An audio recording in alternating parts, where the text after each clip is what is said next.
A number of years ago, when Central Florida was hit with 3 hurricanes in one particular season, there was something that was a blessing that came from that particular time period, and that was that in many neighborhoods, people actually went out of their houses and began to mingle a little bit more. When the electricity is not on and there's no air conditioning, it can be a little cooler outside than inside. When there's trees maybe down on the street, people want to help one another out. And it was an opportunity for people to get to know their neighbors. You see, because very often we as people, especially here in Central Florida, it seems, we can become kind of isolated in our neighborhoods. You see, our homes are places of great peace and a sanctuary. But we can get so used to being in the home that we kind of forget a little bit about the other people maybe living on our street. What is going on with them? How are they doing? If we don't see someone for a while, do we check in on them? If we know maybe that there has been an illness in a family, do we at least share the concern or the compassion to be able to find out what is happening? You see, God did not create us in isolation. God created us to be in relationship. In the first pages of the book of Genesis, we know that when Adam was created, that God placed him here on this earth, and Adam was very alone. He was lonely, you could say. Well, it happened that when Eve was created, suddenly Adam had fulfillment because he had a partner, someone to share life with. And each one of us needs that relationship, that gift of being together, that we are created in community. He gave Adam and Eve the ability to procreate, and so we had the start of the human family and how the family can relate to one another. And what we learn within the context of the family carries over with us into how we relate to the outside world. So in our home, if we have a home that's very open, a place where hospitality is granted, well then chances are we're going to raise children who know how to be hospitable. If we have a home where love is very plentiful, where it flows in a wonderful way, our children pick up on that, and grandchildren. However, if we have a home where hatred is spoken of, where there's a lot of tension or anger, well, amazing how children pick up on that as well. And then when they go out into the world, to be able to go to jobs, to go to college, etc., go to school, that kind of comes out in that way. So the home is really that nucleus, that place where we learn in the context of family, that place where we are able to embrace all that God has poured into us as people. You see, as people, we all have something very much in common, and that is we have a soul. No matter where in the world we were born, no matter what type of family we were born into, no matter what we look like and what language we speak, as human beings, God gave us something He gave to really no other creature, and that is the gift of His soul, that gift of free will, and that ability to communicate on a level as no other creature can.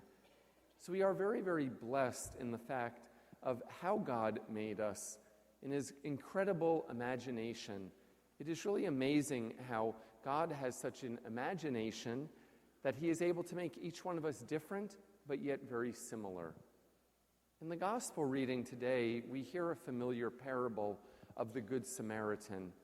And it really is a story of humanity, because it really is the way in which we relate to one another. We have 3 people that pass by someone who was wounded on the side of the road. And the first 2, we may think, well, gosh, how could they be so ignorant to this person's need? He was bloody, he was left for half dead, as the scripture tells us. How is it that they could not stop? Well, the priest and the Levite were of a class of people that often they were in the temple. This is kind of hard to believe, actually, because this is where Jesus was using them as an example. And He was saying that they were probably so busy, because specifically they were named as a priest and a Levite, that they were on their way to the temple most likely.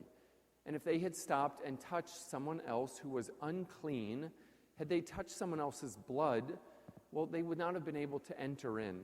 They would not have been able to worship. They would have been scarred in that way.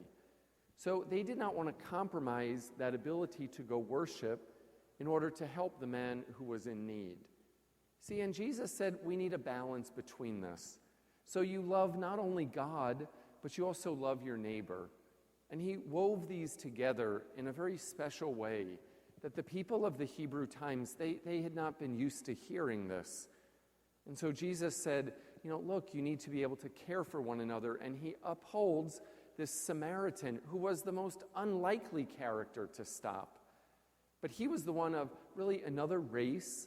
He was the one who was of another particular place, whose heritage was kind of not thought of highly by the Jewish people. And so as a result, it was that one who stopped. And not only did he go and help the man then and there, he didn't say, well, let me get someone else to help you because I don't want to get dirty. He didn't say to the man, do you have an insurance card? Because I can't help you unless you have an insurance card. No, he wasn't worried about that. He gave of himself, of his own time, of his own money. He gave of his own presence to be able to heal this man, to be able to help him. And Jesus upholds this man and says, go and do the same. So my friends, when we hear this scripture reading, it is good for us to remember that we live in a world of people, all very different, but all very similar. We live in a world of people where we are bound together by a love for one another that God gives to us, by a seed that he plants deep within us to be able to reach out to other people. And I hope that we take advantage of that. Again, no matter where we are from, no matter what we look like, no matter what our demographic is or what language we speak, that there's an openness to others. When that openness exists, I can only imagine how happy God must be in heaven.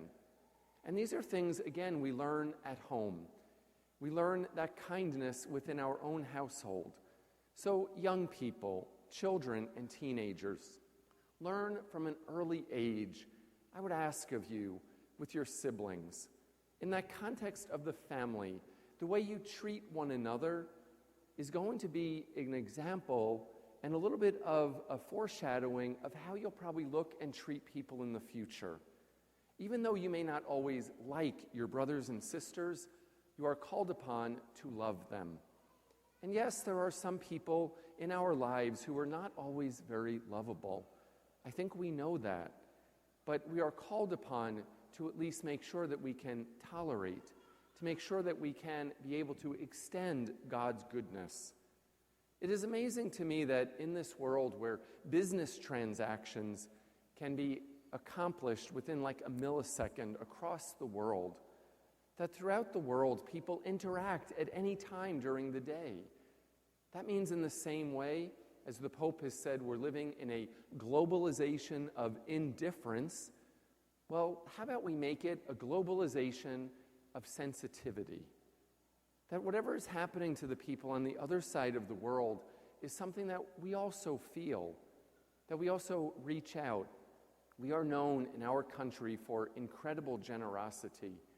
We are known from the beginning of our founding for being a people that does work together, for being people that love community, that love the ability to be that melting pot of a place. How is it that we can continue that and make sure that our next generation learns it in a very beautiful way, in a very simple way, and learns how to extend compassion, mercy, sensitivity, and certainly the ability to be kind to one another?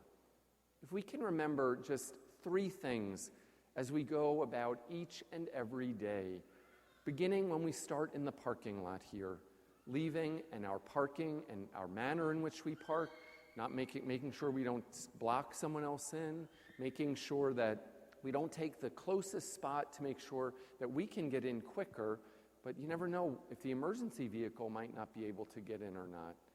Maybe it's when we go to the store and there's somebody there who's very likely underemployed, probably not happy being in the job that they're at necessarily, but you know what? For them it's a job, and they are called upon to see it with graciousness.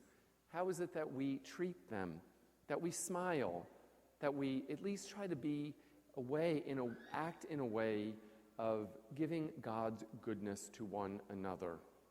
Maybe as we drive through the neighborhood, we wave to some of our neighbors. Whether they wave back or not, who cares? It doesn't matter. We extended kindness. If the other person does not, well, the fault is really on them. But to be able to extend that hospitality, that way of saying, I care. So back to the three things, if we can remember this week, today, tomorrow, and really every day.